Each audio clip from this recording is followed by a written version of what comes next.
Welcome to Sync Mind. For a better experience, please use headphones.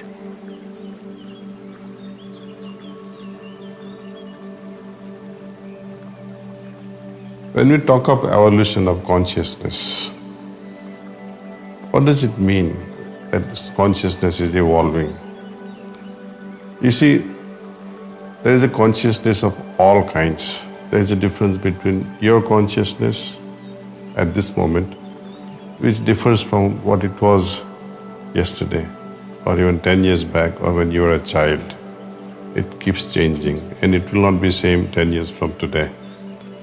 Your consciousness as an individual is different from your mother's, from your father's, from other human beings. What is it? At what level we differ in this consciousness spectrum? Like a stone has its own level of consciousness. Plants and trees, insects, birds, animals, human. Even in human there is a huge spectrum of consciousness. Angels, gods, goddesses. The whole spectrum of consciousness, not only within a particular class, but from class to class, there is a whole variety of the whole thing. Now, when we talk of evolution of a human being, what is it actually evolving? We have three things: subtle body, gross body, and causal body. Sthula sarira or Karan sarir, or this Sukshma sarir. So there are three things. At a physical level, can body evolve? Something that takes millions of years to evolve. In this lifespan, my body can only age. It can decay. Soul being what it is, eternal, pure, it cannot also evolve more than what it is. It is pure in its nature. How can it evolve further? So in between what is there, the subtle body, Sukshma Sarir, there are four of them. Chit, Manas, Buddhi and Ahankar, four. Now we are focusing at the moment through meditation only on Manas. The role of Manas is to think. When it evolves, what does it become? Its function particularly, the feelings only. For example, you take this example world across. When a husband is thinking of something, for months he keeps on ruminating over things. He doesn't share it with his spouse, with his dear wife. For 3 months he puts up with all that nonsense. And one day she asks, why are you not trusting me? Tell me, what is your problem? What is bothering you? Let me help you. And then you downpour all your issues and say, oh, these are the things. Unnecessarily you are worried. This is the solution. She offers it just like that. I have seen it in my life so many times. Because generally, by and large, man keeps thinking. Woman has a direct ability to feel things. They are, to my understanding, their consciousness is more evolved than man's. And they are able to perceive things differently. So this is what I call evolving race. Humanity is evolving race, only through consciousness. One aspect of it is evolving, letting thinking evolve into feelings. We'll take upon these aspects of evolution of consciousness in many different ways one day. Maybe we'll need 2-3 episodes for that. Okay, so it was simply to answer you that it is evolution from thinking to feeling.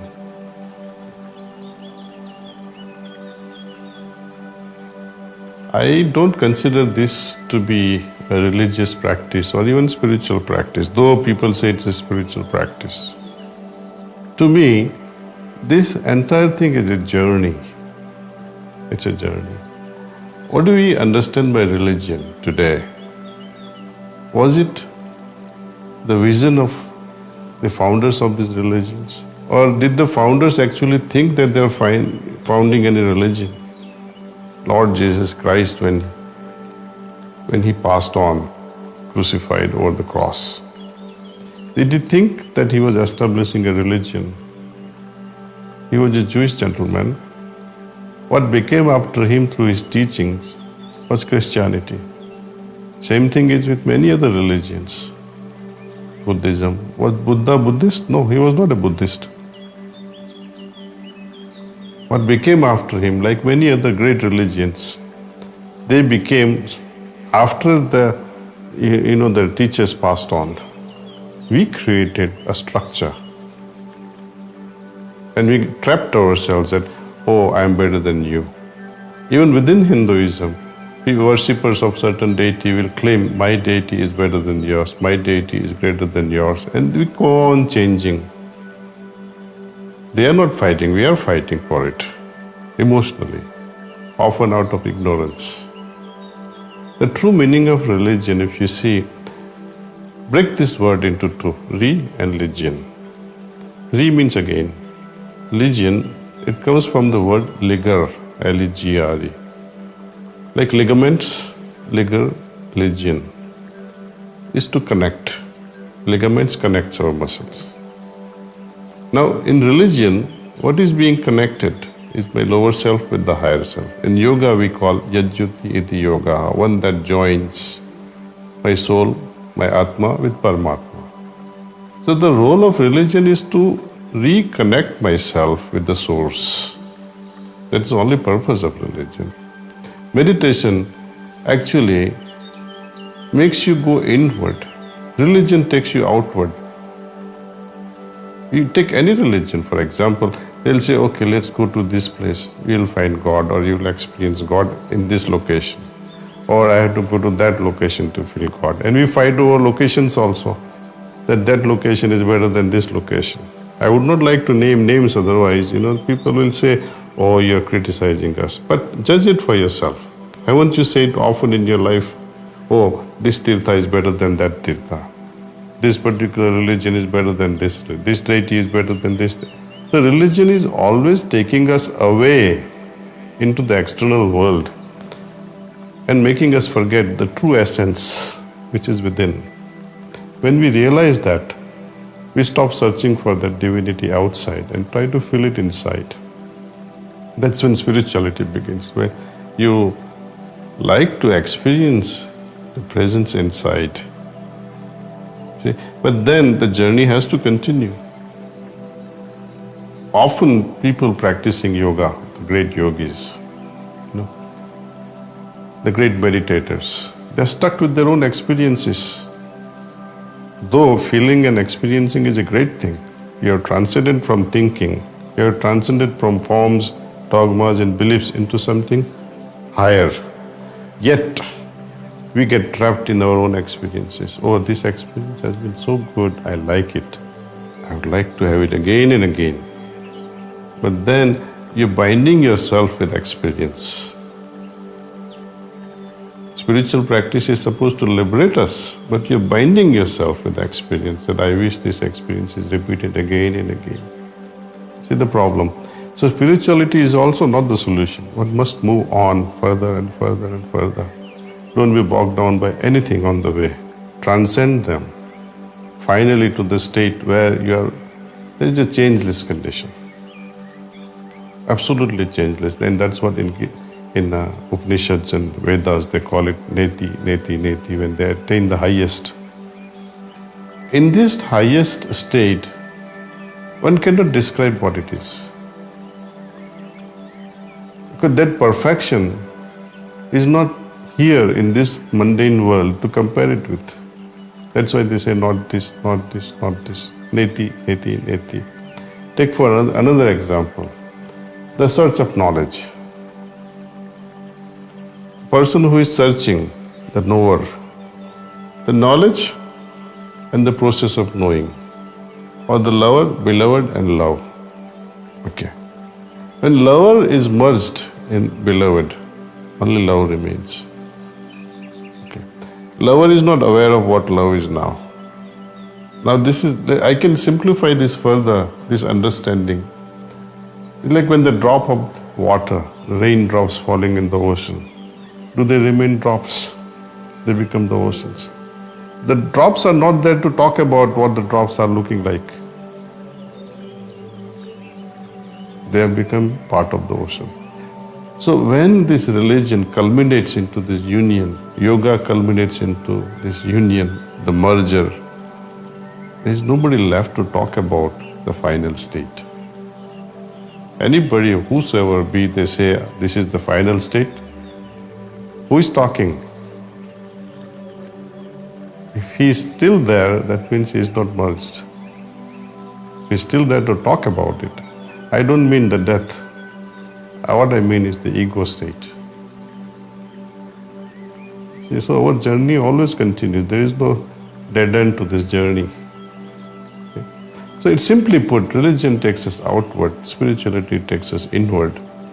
And spiritual practices, when we transcend all these things, they keep on moving from experiencing to reality where there is direct perception. Feelings, as I was talking to you earlier, you can go on feeling about things, experiencing things.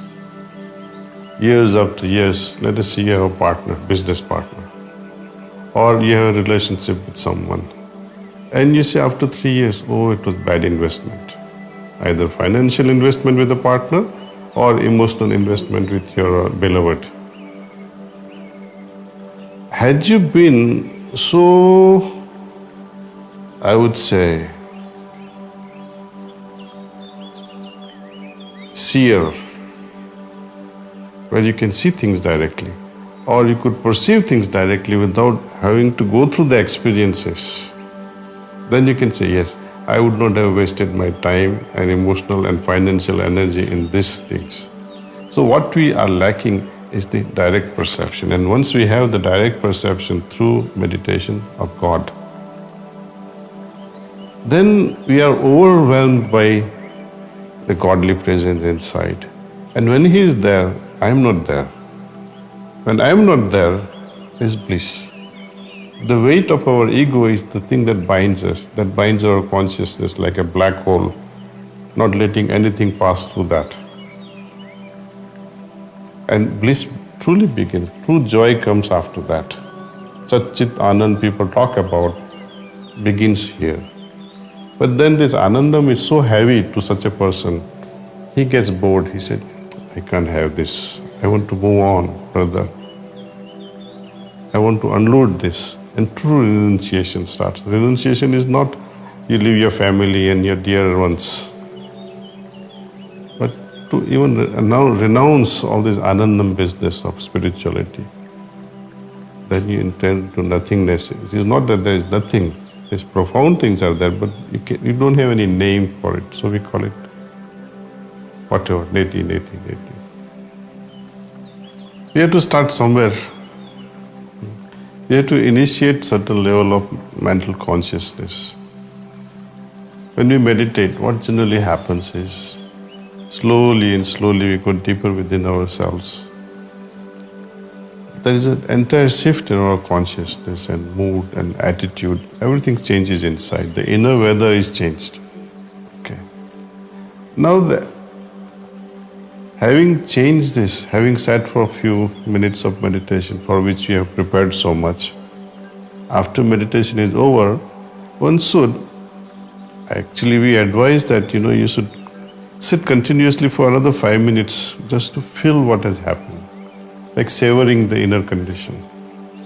And once you have identified what it is, there's a drastic difference between before meditation and after meditation.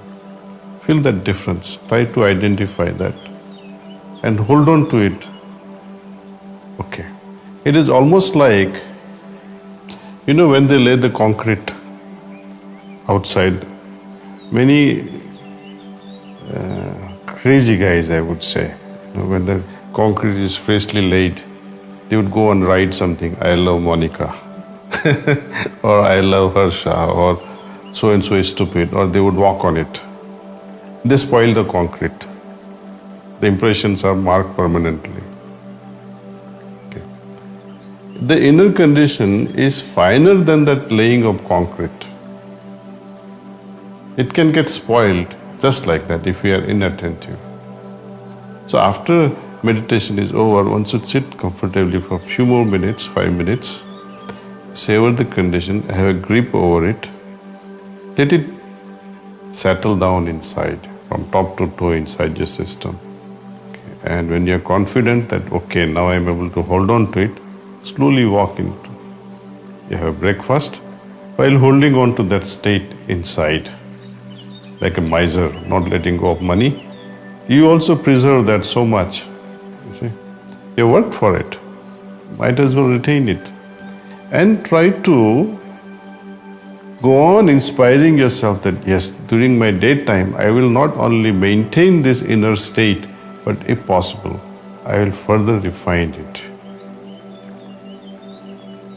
See?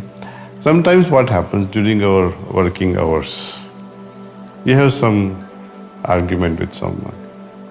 At the same time, you are connected inside. For a moment, you might think that I am losing my temper. See, you have to act also artificially sometimes, but not with. Don't let this cool disappear. Hold on to it. It requires a bit of practice. But suppose in that moment you lose that inner poise that you had in the morning, right? So take a break for 2 minutes, 3 minutes. After this argument is over, cool down and retune yourself again actively. Bring it back. Don't wait till the evening comes when this aspect of cleaning I was trying to tell you is kicked in. Cleaning removes all these things that we create during daytime. But there are times when you don't want to go home dirty with such impressions. It's like, when you're having a nice dinner or a lunch in your office, or there's a meeting with a salesperson or somebody, a vendor, take them to a restaurant. You're having spaghetti, and the tomato sauce falls on your white, beautiful shirt. You don't walk around in your office and say, look at my tomato ketchup or the sauce. So you have to clean it right away. We don't go home with such angry impressions or excitements in your head or depressions in your head. We need to get rid of them right then and there. Or if you happen to just carry it home, sit for about 20 minutes, 30 minutes. Remove this baggage that we are carrying. And interact with your family members with a fresher perspective. Why pollute them with our garbage? So why we do such a thing with our mind, with our heart, with our attitudes? Drop them. Be lighter and enter the house with that spirit. Any activities that we do must have the touch of the meditative mind that we had in the morning. Otherwise, what is the use of meditation? For example, let's say you go on earning money, crores and crores and crores. But what if you don't use it for various causes? Happiness of the family or happiness of society, or give it to your employees. They'll be happier. They'll work loyally, more faithfully. They'll care for you even more. When money is utilized, it's dynamic. It has a value. Hoarding it in one room, it's of no use. Holding it in another account is of no use. It has to be utilized. When we earn spiritual wealth, it's like that only. When this inner spiritual condition is not made dynamic, it loses its value. In fact, more I use this inner wealth, I think it multiplies it even more. It grows more beyond our imaginations. So more I work with this inner state, more dynamic I become with that spiritual state, more hearts I touch with my attitude, which is so spiritual, I think more people will benefit and say, oh yes, I like this man's company. I can work with him. So meditation has multiple benefits, not only God realization, but changing the society at large. Some people question, what do you do with closed eyes? How do you contribute to the society? I think this will satisfy their curiosity. What all is possible with this meditation.